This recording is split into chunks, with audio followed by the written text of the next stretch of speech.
নমস্কার বন্ধুরা, ঘরগিন্নি অলরাউন্ডার চ্যানেলে সকলকেই স্বাগত। প্রতিদিনের মতো আবারও আমি চলে এসেছি একটা রেসিপি নিয়ে। আজ বানাচ্ছি কলমি শাকের চচ্চড়ি। দেখো বন্ধুরা, এখানে আমি কিছু কলমি শাক কেটে নিয়েছি। কেটে নিয়ে জল দিয়ে খুব ভালো করে ধুয়ে পরিষ্কার করে নিয়েছি। আর নিয়েছি একটা টমেটো আর একটা মিডিয়াম সাইজের আলু নিয়েছি। আর নিয়েছি অল্প মিষ্টি কুমড়ো আর একটা ছোট্ট সাইজের বেগুন নিয়েছি। আর নিয়েছি কিছু ডালের বড়ি। টমেটো, আলু, মিষ্টি কুমড়ো এবং বেগুন আমি খুব ছোট ছোট করে টুকরো করে কেটে নিয়েছি। ওভেনে আমি কড়াই বসিয়ে দিয়েছি। আর কড়াইতে দিয়েছি 2 টেবিল চামচ মতো সর্ষের তেল। সর্ষের তেল খুব ভালো করে গরম করে নিয়ে এখন আমি ডালের বড়িগুলোকে ভেজে নিচ্ছি। দেখো, বড়িগুলো ভাজা হয়ে গেছে। এখন আমি বড়িগুলোকে নামিয়ে নেব। কলমি শাকের চচ্চড়ি বানাতে গেলে একটু ডালের বড়ি দিলে খেতে খুবই ভালো লাগে। বড়ি ভেজে নেওয়ার বাকি তেলটার মধ্যে এখন আমি দিয়ে দিলাম আলুগুলোকে। যে আলুগুলোকে আমি কেটে রেখেছিলাম সে আলুগুলোকে তেলের মধ্যে দিয়ে দিয়েছি। একটু নাড়াচাড়া করে নেব। আলুগুলোকে একটু নাড়াচাড়া করে ভেজে নেওয়ার পর এখন আমি দিয়ে দিচ্ছি মিষ্টি কুমড়ো। আর যে বেগুনটা আমি কেটে রেখেছি সেটাও দিয়ে দেব। মিষ্টি কুমড়ো এবং বেগুন আলুর সাথে আবারও আমি নাড়াচাড়া করে ভেজে নেব। এখন আমি কোনো রকম নুন বা হলুদের ব্যবহার করব না। দেখো, খুব ভালো করে নাড়াচাড়া করে নিয়েছি। এবার আমি লো ফ্লেমে কিছুক্ষণের জন্য ঢাকা দিয়ে নেব।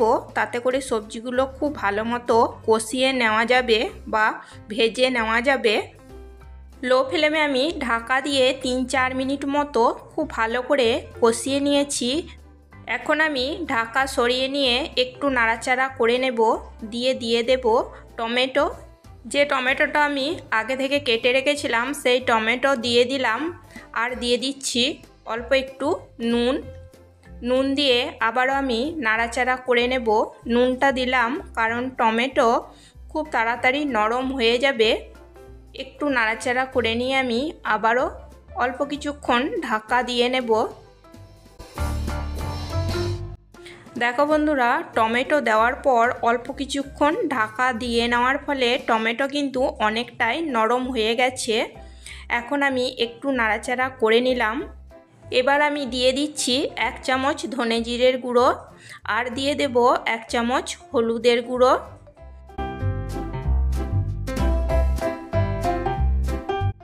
এখন আমি মশলার কাঁচা গন্ধ যাওয়া অবধি খুব ভালো করে নাড়াচাড়া করে নেব।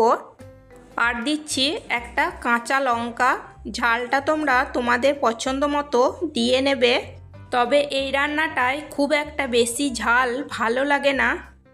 মশলাটা খুব ভালো করে নাড়াচাড়া করে কষিয়ে নেওয়ার পর এখন আমি দিয়ে দিয়েছি কলমি শাকগুলো।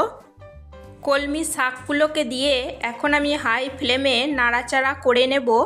এটা নাড়াচাড়া করতে করতে শাকটা কিন্তু অনেকটাই কমে যাবে। আমার রেসিপি যদি তোমাদের ভালো লেগে থাকে তাহলে একটা লাইক করে দিও, সাবস্ক্রাইব করো, কমেন্ট করো এবং প্রচুর শেয়ার করে আমার পাশে থেকো। দেখো বন্ধুরা, শাকটাকে আমি খুব ভালো করে নাড়াচাড়া করে কষিয়ে নিয়েছি। দেখো, শাকটা অনেকটাই কমে গেছে। এখন আমি এখানে দিয়ে দেব প্রয়োজন মতো জল। খুব বেশি জল দেব না, অল্প একটু জল আমি দিয়ে নিচ্ছি। জল দিয়ে আবারও আমি খুব ভালো করে নাড়াচাড়া করে মিশিয়ে নিচ্ছি। নাড়াচাড়া করে মিশিয়ে নেওয়ার পর এখন আমি দিয়ে দিচ্ছি 1 চামচ চিনি। চিনি দিলে একটু মিষ্টি মিষ্টি খেতে ভালোই লাগে। আর দিয়ে দিলাম অল্প একটু নুন। আগে আমি নুন দিয়েছি সেই বুঝে আর অল্প একটু নুন লাগবে সেই মতো নুন আমি দিয়ে নিলাম। এই কলমি শাকের চচ্চড়িটায় খুব একটা বেশি নুন ঝাল ভালো লাগে না। একটু মিষ্টি মিষ্টি হলে খেতে ভালোই লাগে। চিনি এবং নুন খুব ভালো করে মিশিয়ে নেওয়ার পর এখন আর একটু পরিমাণ জল আমি দিয়ে নিলাম। আবারও আমি খুব ভালো করে মিশিয়ে নিচ্ছি। আর কলমি শাকের চচ্চড়িটা আমি সম্পূর্ণ নিরামিষভাবে রান্না করছি। এখানে কোনো রকম পেঁয়াজ রসুনের ব্যবহার করিনি। খুব ভালো করে মিশিয়ে নেওয়ার পর আবারও আমি কিছুক্ষণের জন্য একদম লো ফ্লেমে ঢাকা দিয়ে রান্না করে নেব। লো ফ্লেমে আবারও আমি 5 মিনিট মতো ঢাকা দিয়ে রান্না করে নিয়েছি। দেখো শাকটা কিন্তু খুব ভালো মতো রান্না হয়ে গেছে। নাড়াচাড়া করে নিয়ে আমি নামিয়ে নেব। কলমি শাকটা নামিয়ে নেওয়ার পর কড়াইটা ধুয়ে পরিষ্কার করে নিয়ে আবারও আমি ওভেনে চাপিয়ে দিয়েছি আর দিয়েছি 1 টেবিল চামচ মতো সর্ষের তেল। সর্ষের তেল খুব ভালো করে গরম করে নিয়ে ফোড়নে দিয়ে দিয়েছি একটা শুকনো লঙ্কা, তেজপাতা আর 1/2 চা চামচ 5 ফোড়ন। 5 ফোড়ন, শুকনো লঙ্কা, তেজপাতা খুব ভালো করে দেখো ভাজা হয়ে গেছে। এখন আমি শাকটাকে দিয়ে দিচ্ছি। কলমি শাকের চচ্চড়ি বানানোর সময় শেষে যদি এরকম একটা ফোড়ন দিয়ে দেওয়া হয় তাহলে শাকটা খেতে খুবই ভালো লাগে। দেখো শাকটাকে দিয়ে এবার আমি নাড়াচাড়া করে মিশিয়ে নিচ্ছি। আর এই কলমি শাকের চচ্চড়িটা দুপুরে গরম ভাতের সাথে খেতে ভীষণ ভালো লাগে। এখন আমি দিয়ে দেব ভেজে রাখা বড়ি।